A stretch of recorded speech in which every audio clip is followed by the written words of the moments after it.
المواہب الدنیا میں امام قسطلانی، سیرت الحلبیہ میں امام برہان الدین حلبی، کئی محدثین نے حدیثوں کو لکھا کہ جس وقت آقا کی پیدائش ہوئی حضرت شفا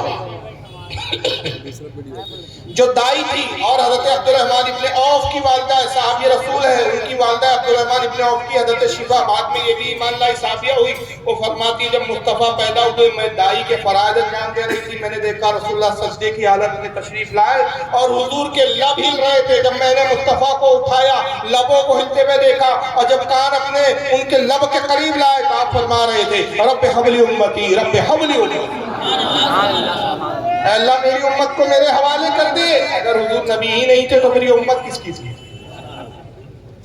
پھر کون سی امت کو یاد کیا جائے؟ یہ کہتے نہیں صاحب نبی نہیں ہے، لیکن آگے سنیے ان کی کہ تاریخ کے پیدائش میں تو اختلاف ہے، کہتے کوئی 9 کہتا ہے، کوئی 12 کہتا ہے، کوئی اور تاریخ 17 کہتا ہے وغیرہ وغیرہ۔ آپ کی تاریخ کو یاد نہیں رکھا گیا۔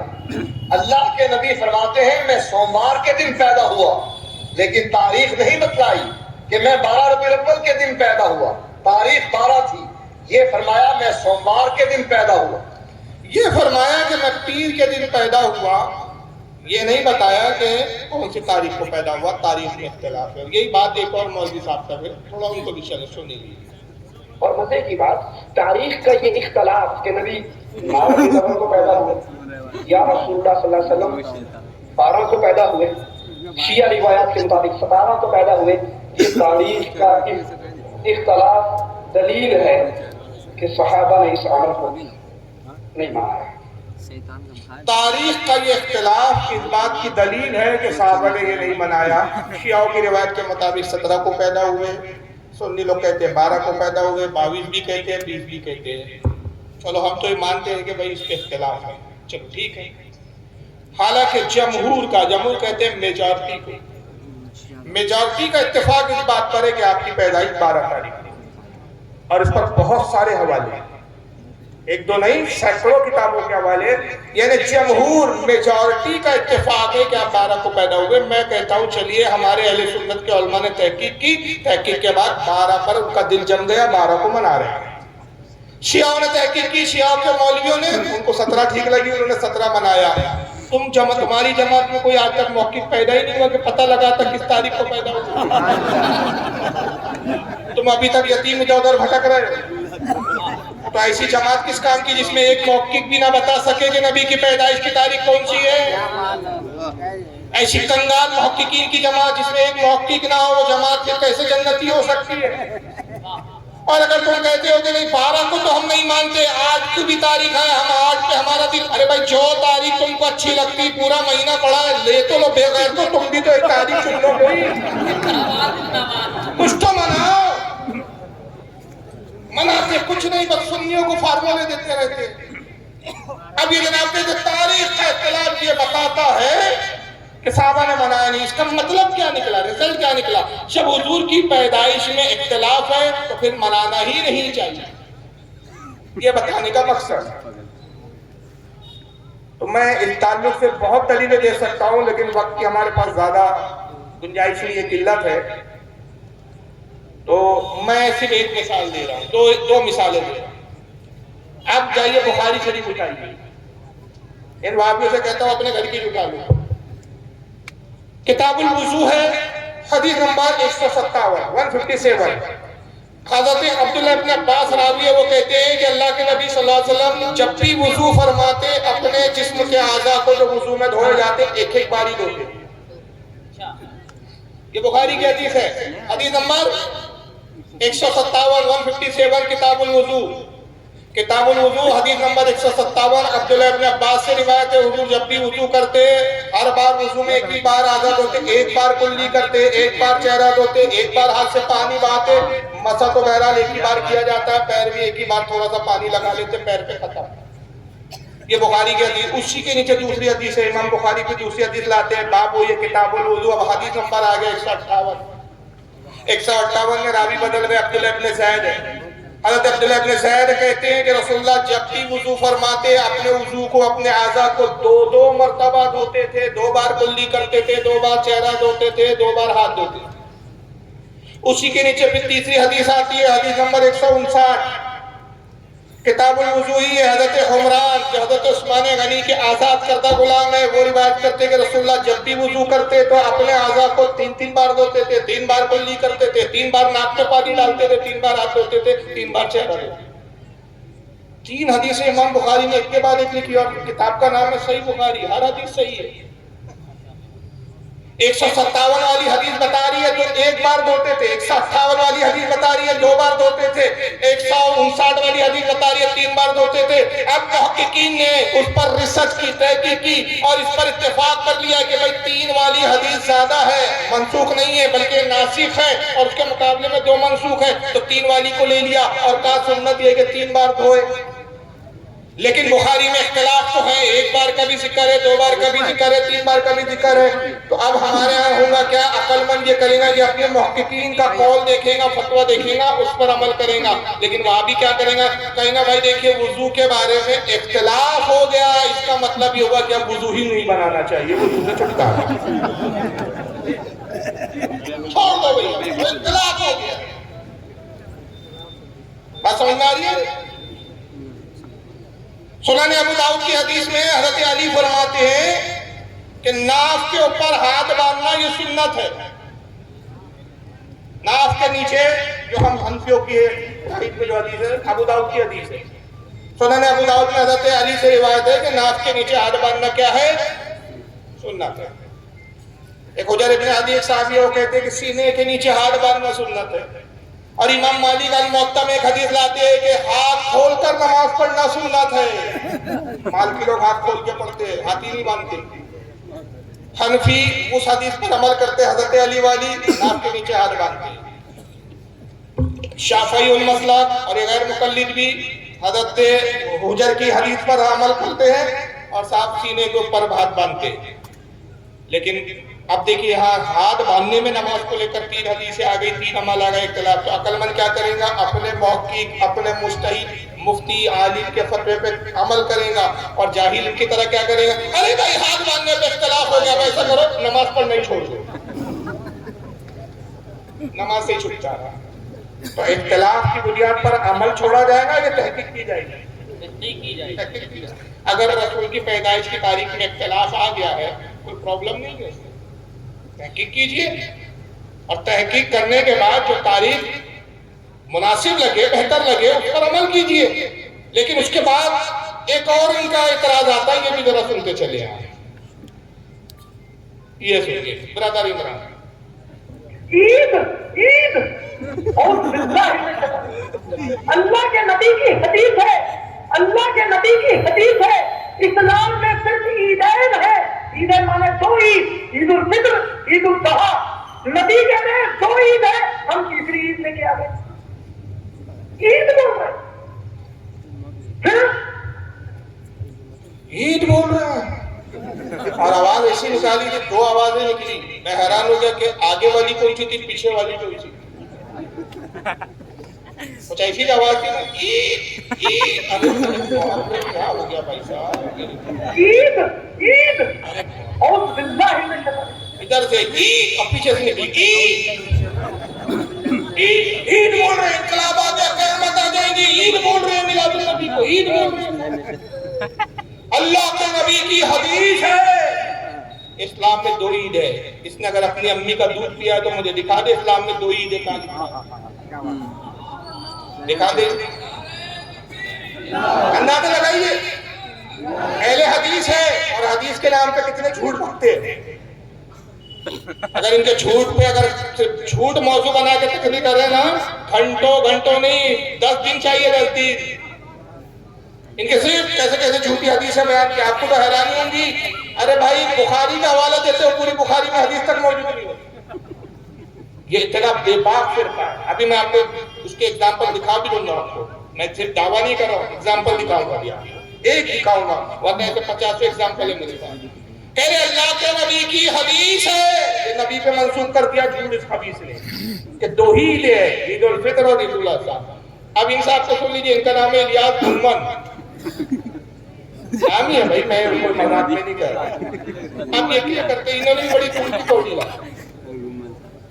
جشن عید میلاد النبی نہ منانے پر اعتراض کیا جاتا ہے، نبی کے منکر ہے الیاذ باللہ صلی اللہ علیہ وسلم۔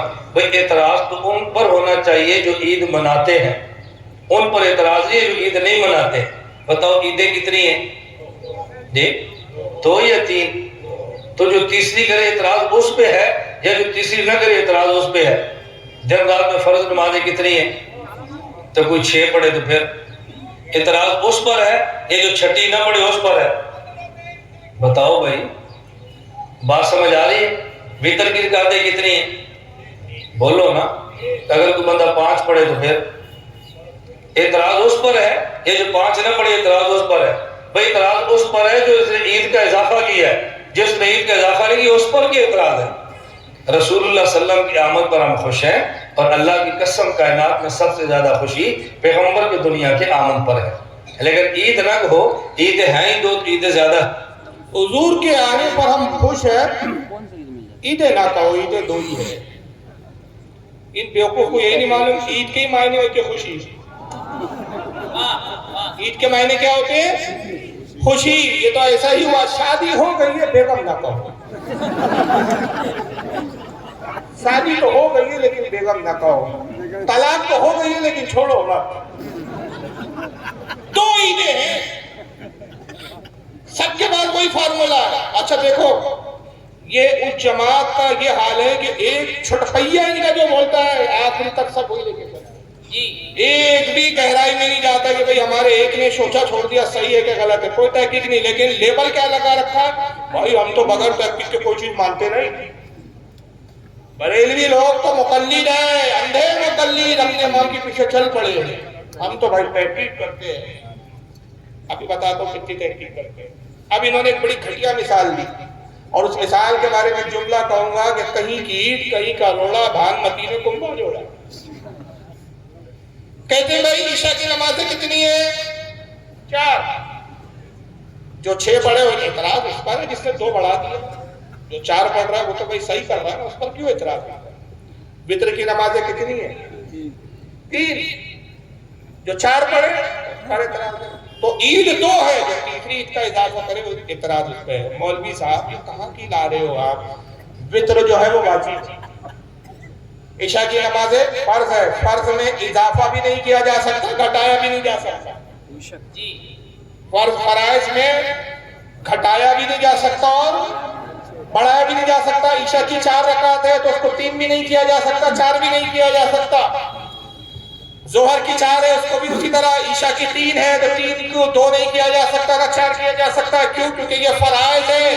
لیکن میلاد النبی کو ہم فرض نہیں کہتے، واجب نہیں کہتے، ہم مستحب عمل کہتے ہیں۔ اور مستحب اور نفل کے عمل میں گنجائش ہے کہ اس میں تعداد نہیں دیکھی جاتی، اضافہ نہیں دیکھا جاتا، جتنا بڑھ چڑھ کے کیا جائے اتنا باعث ثواب۔ اب مثال کے طور پہ نفل نماز اگر کوئی پڑھنا چاہے، کوئی 100 پڑھے تو بھی ثواب، کوئی 200 پڑھے تو بھی ثواب، کوئی 300 پڑھے تو بھی ثواب، کوئی پوری رات 1000 پڑھے رکعت وہ بھی ثواب۔ اس پر کوئی لمٹ ہے کیا؟ نہیں ہے۔ لیکن بہرحال دونوں کا پرابلم یہ تھا کہ دونوں کو ایک ہی 2 عیدیں نظر آ رہی تھی۔ اب میں ایک آپ کو حدیث سے ایک عید بتا رہا ہوں، اور کون سی ہے؟ یہ سنن ابن ماجہ۔ یہ اہل حدیث لوگ ہیں سب، تو اندازہ یہ ہوتا ہے کہ جو حدیث نہ پڑھے اس کو آج کل اہل حدیث بولتے ہیں۔ سنن ابن ماجہ اقامت الصلاۃ باب کا نام، حدیث نمبر 1098۔ امام ابن ماجہ نقل کرتے ہیں عن ابن عباس رضی اللہ تعالیٰ عنہ قال قال رسول اللہ صلی اللہ علیہ وسلم ان هذا یوم عید جعل اللہ للمسلمین۔ آقا کہتے لوگوں جمعے کا دن عید ہے جو مومنوں کے لیے، مسلمانوں کے لیے اللہ نے ظاہر کیا ہے۔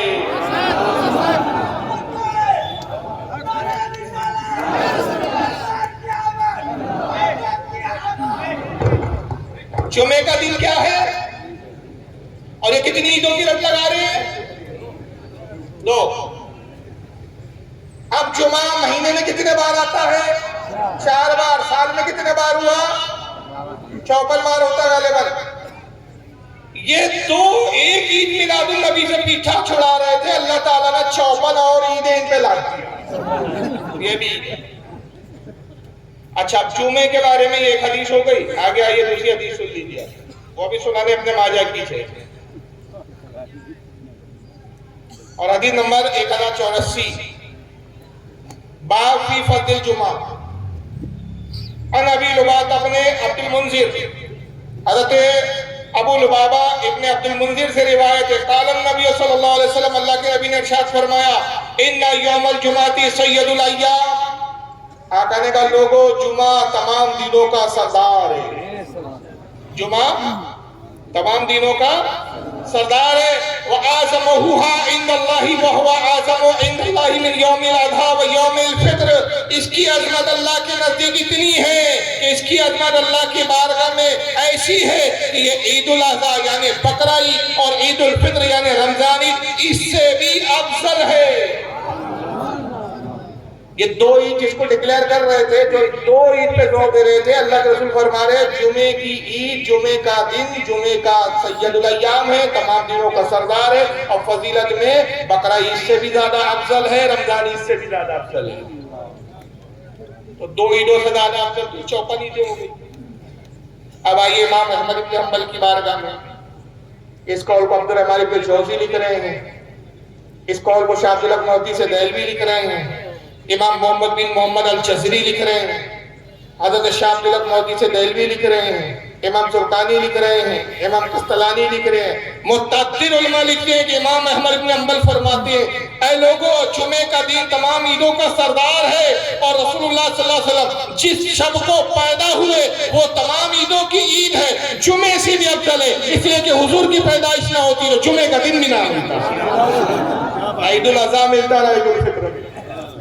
تمام عیدیں کس سے وجہ سے ملی نبی کی پیدائش سے تو اگر ان میں ہمت ہو تو بدعت جو ہے بدعتی امام احمد بن حنبل کو بولو اب ایک آخری اعتراض اور اس کے بعد اگر آپ میں سے کوئی بھی کوئی سوال پوچھنا چاہتا ہو اگر ان جماعت سے بھی کوئی یہاں بیٹھا ہوا ہو تو اس کا بھی ہم خیر مقدم کرتے اس حوالے سے جو سوال پوچھ سکتا ہے اور کچھ سوالات آئے بھی ہیں تو جو کوئی سوال پوچھنا چاہے پوچھ سکتا ہے جو میرے علم میں ہوں گا میں جواب دینے کی صحیح کوشش کروں گا بہرحال آئیے اب ایک دوسرا ڈرامہ کیا ہوتا ہے میں نے ابھی آپ سے کہا کہ حدیث کے نام پہ جھوٹ کیسے کہتے ہیں ان کو پہچانتے ہیں آپ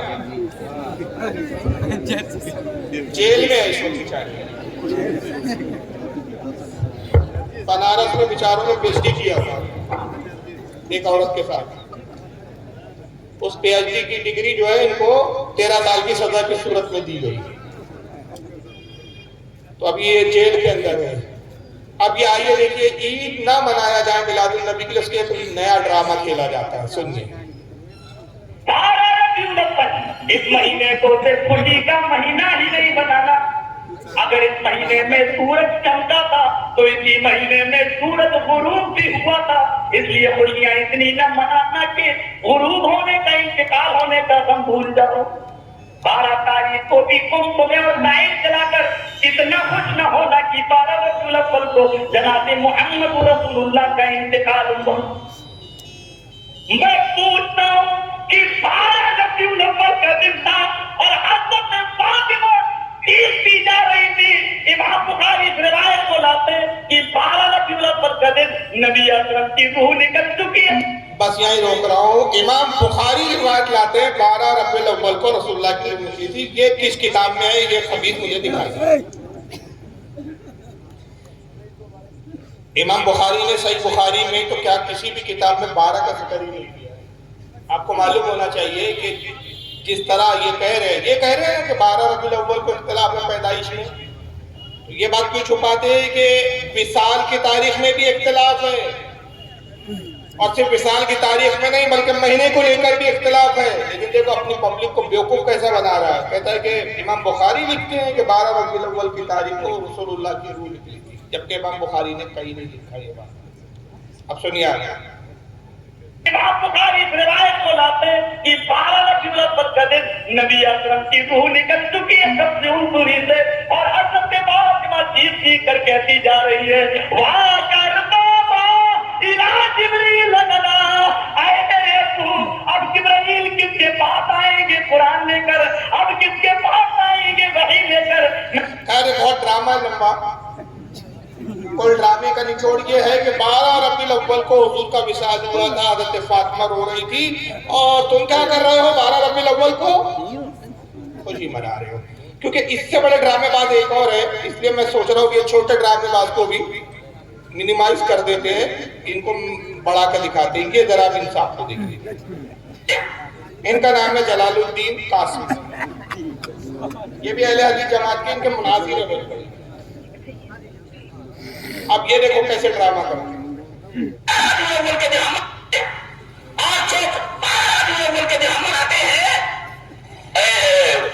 اس دن کیا ہوا آئیے دیکھتے ہیں. اس دن کیا ہوا، نبی کی حالت کیا تھی، آئیے حدیث پڑھتے ہیں. دل تھامو، تھام لیے، سانس روکو. سانس روکو تو زندہ کیسے رہیں گے خبیث؟ کچھ بھی ڈرامہ ہے. دل تھامو، سانس روکو. بارہ کو خوشی منا رہے ہیں، میں بتاتا ہوں بارہ کو کیا ہوا. ہاں بتاؤ جلدی صاحب بتاؤ. سانس روکو اور دل تھامو. اس 12 ربیع الاول کو کیا ہوا؟ دلیل دلیل یہ حدیث پاک. حضرت امام ترمذی رحمہ اللہ اس حدیث پاک کو ایسے کتاب الجنائز کے اندر لائے. راویہ نبی کریم صلی اللہ علیہ وسلم کی محبوبہ بیوی، پیاری بیوی حضرت عائشہ ہے. وہ فرماتی ہے رضی اللہ تعالیٰ عنہ کہ میں نے دیکھا کہ نبی کریم صلی اللہ علیہ وسلم کے اوپر موت طاری ہو رہی ہے. وہ بالموت، آپ کے اوپر موت طاری ہوئی ہے اور آپ کے بغل کے اندر پانی کا ایک پیالہ رکھا ہوا ہے. وَعِنْدَهُ قَدَحٌ فِيهِ مَاءٌ، اس پیالے کے اندر پانی رکھا ہوا ہے. بار بار آپ اس پیالے کے اندر ہاتھ ڈالتے اور جب ہاتھ بھیگ جاتا تو اس بھیگے ہوئے ہاتھ کو اپنے چہرے کے اوپر بار بار پانی سے ملتے اور فرماتے اللہم اعنی علی غلبۃ الموت. اور سکرات الموت، اے اللہ موت کی بے ہوشی سے، اے اللہ موت کی سختی سے میری مدد فرما.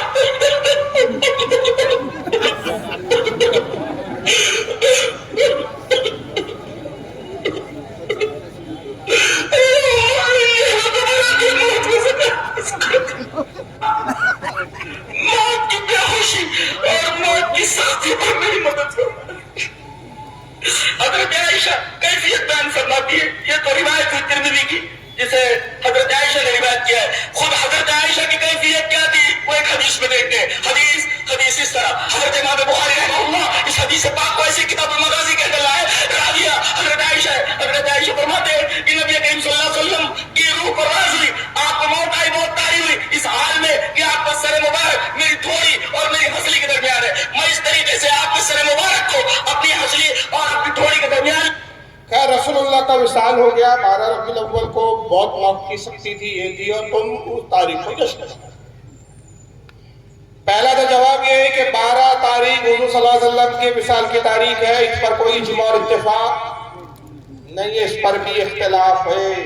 بعض ائمہ اس کو درست مانتے ہیں، بعض ائمہ اس کو درست نہیں مانتے. ایک چیز. دوسری چیز یہ مولوی صاحب یہ اصول یہاں کیوں بھول گئے؟ جب شیعہ قوم محرم میں امام حسین کی شہادت کا غم مناتی ہے تو یہی نکل جاتے ہیں اور کہتے ہیں کہ 3 دن سے زیادہ غم منانے کی اجازت نہیں.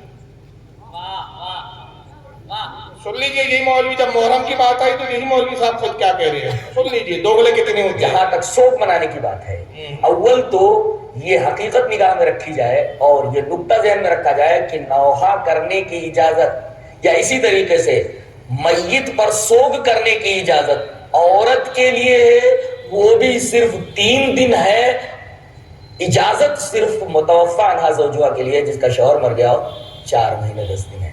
غور فرمائیے اس حدیث کے اندر عورت کے لیے سوگ کی بات کہی گئی ہے، وہ بھی عورت کے لیے 3 دن اور جس کا شوہر مر گیا ہو اس کے لیے 4 مہینہ 10 دن.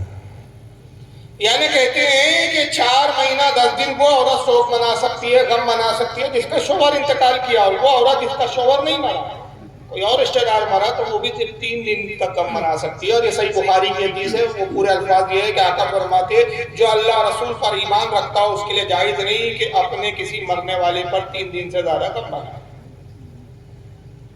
اب ان سے سوال یہ ہے کہ جب یہ شیعہ کرتے، ہم اہل سنت تو غم کے بھی قائل نہیں ہیں، نہ محرم میں غم کے قائل ہیں نہ میلاد میں غم کے قائل ہیں. ہم اعتدال والی کو ہم کہتے ہیں محرم میں اعتدال کیا جائے گا، 12 کو پیدا ہوئے خوشی منائی جائے گی.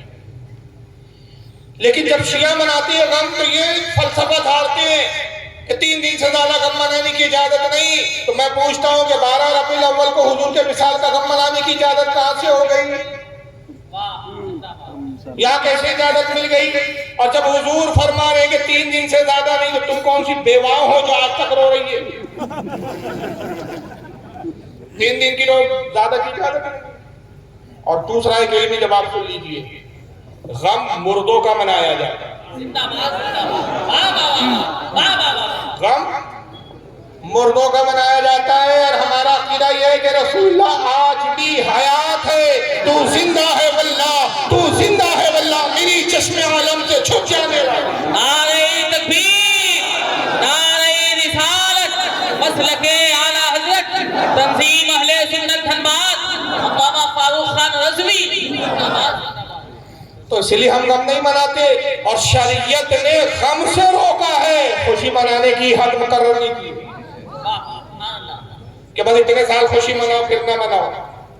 آپ تا زندگی کسی بھی خوشی کے کام کو منا سکتے ہو، غم کے لیے روکا کہ 3 دن سے زیادہ نہیں۔ اور نبی زندہ ہے، یہ ہم نے جذبات میں نہیں کہا۔ یہ حدیث دیکھ لیجئے سنن ابن ماجہ، حدیث نمبر 1637، عن ابی درداء رضی اللہ تعالیٰ عنہ قال قال رسول اللہ صلی اللہ علیہ وسلم، حضرت ابو درداء سے روایت ہے، کہتے ہیں رسول اللہ صلی اللہ علیہ وسلم نے ارشاد فرمایا، اکثر الصلاۃ علی یوم الجمعہ، آقا نے کہا لوگوں جمعے کے دن کثرت کے ساتھ مجھ پر درود پڑھو۔ دیکھیں جمعہ کیوں؟ عیدوں کی عید ہے، جمعے کے دن کثرت کے ساتھ مجھ پر درود پڑھو، فَأَنَّهُ مَشْهُودٌ تَشْهُودُ الْمَلَائِكَةُ، اس لیے کہ جمعے کا وہ دن ہے جس میں فرشتے بہت زیادہ تعداد میں میری بارگاہ میں حاضر ہوتے ہیں۔ روزانہ کتنے فرشتے آتے ہیں پتہ ہے آپ کو؟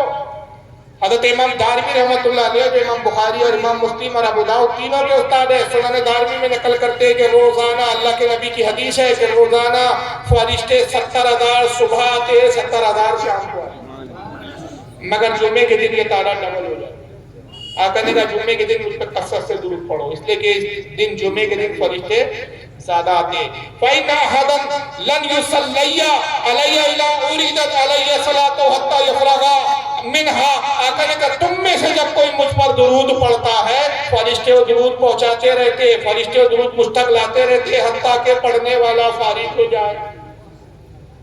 یہ تو حدیث کے الفاظ ہیں، یہ ابن ماجہ کے الفاظ ہیں۔ امام قاضی عیاض نے الشفا کتاب لکھی، بہت بڑے محدث ہیں جن کی تعریف کرتے ہوئے ابن تیمیہ بھی لکھتا ہے کہ خصائص رسول اور سیرت رسول میں امام قاضی عیاض کی کتاب بارگاہ رسالت میں مقبول ہے، اور امام قاضی عیاض وہ ہے کہ جن کی اتباع اور پیروی کی جاتی ہے۔ رفع الملام کتاب میں جب بات امام قاضی عیاض کی تعریف کرتے ہیں ابن تیمیہ نے کہی، امام قاضی عیاض اس حدیث کے تفسیر کرتے ہیں، کیا لکھتے ہیں؟ دوسری سند سے حدیث لاتے ہیں کہ آقا نے کہا جب تم میں سے کوئی مجھ پر درود پڑھتا ہے فرشتے و درود مجھ تک پہنچاتے ہیں، تو کیسے پہنچاتے ہیں؟ یہ نہیں کہتے یا رسول اللہ ایک امتی نے درود بھیجا، بلکہ اس امتی کا نام بتاتے ہیں۔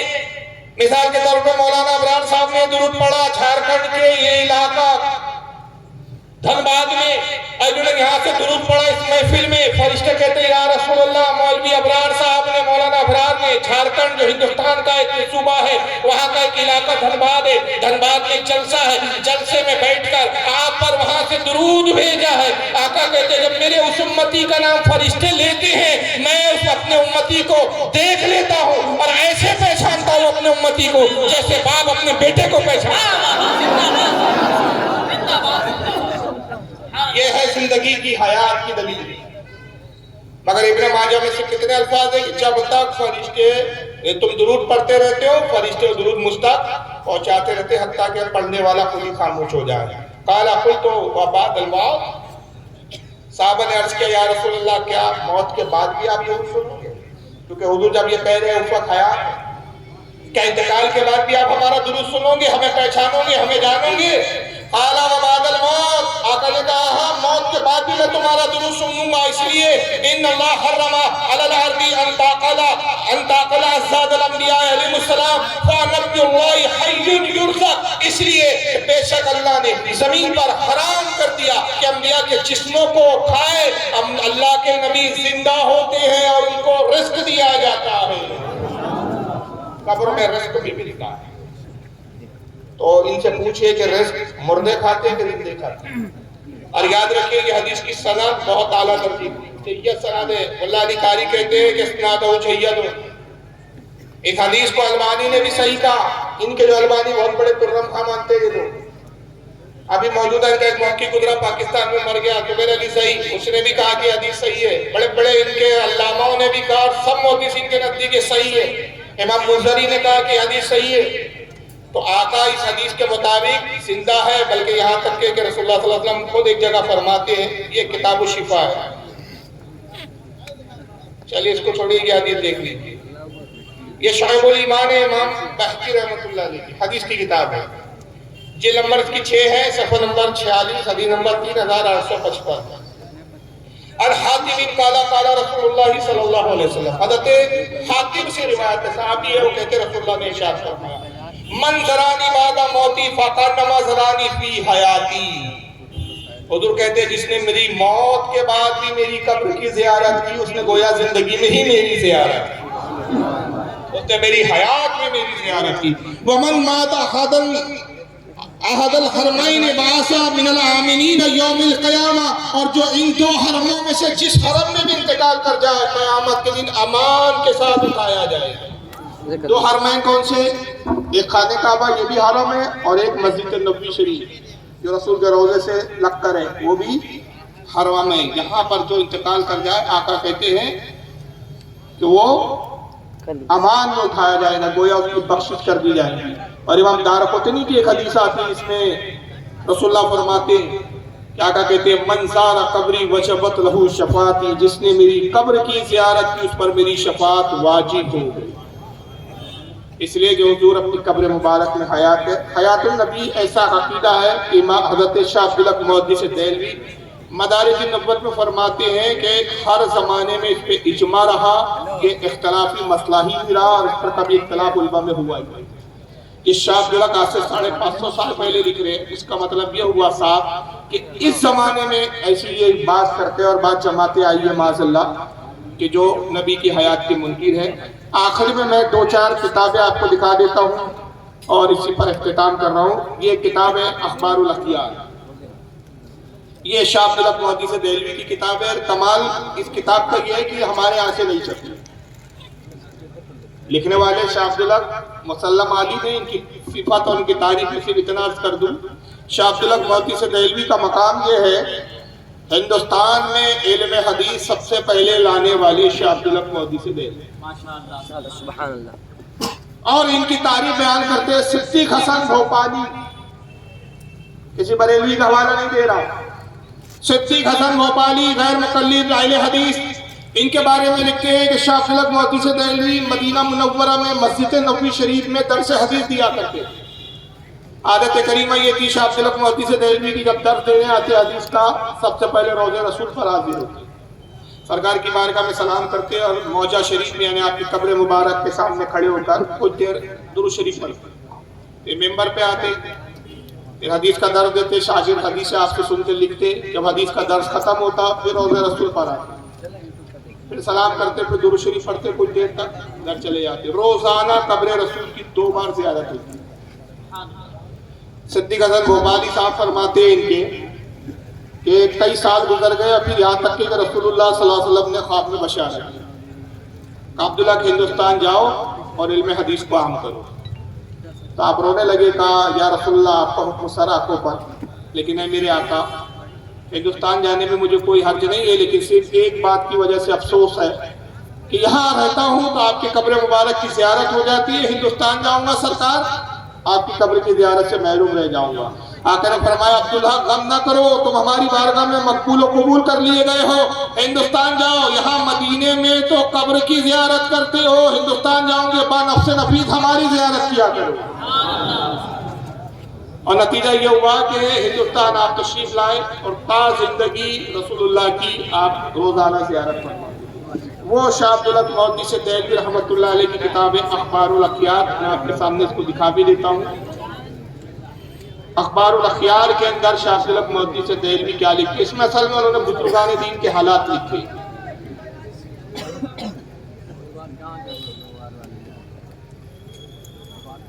دیکھیے یہ ہے آپ کے سامنے اخبار الاخیار، یہی وہ کتاب میں جو دکھا رہا ہوں، صفحہ نمبر 624، صفحہ نمبر 624 پہ شاہ عبد الحق محدث دہلوی لکھتے ہیں، اے اللہ، یہ دعا کر رہے ہیں، کوئی آ رہا ہے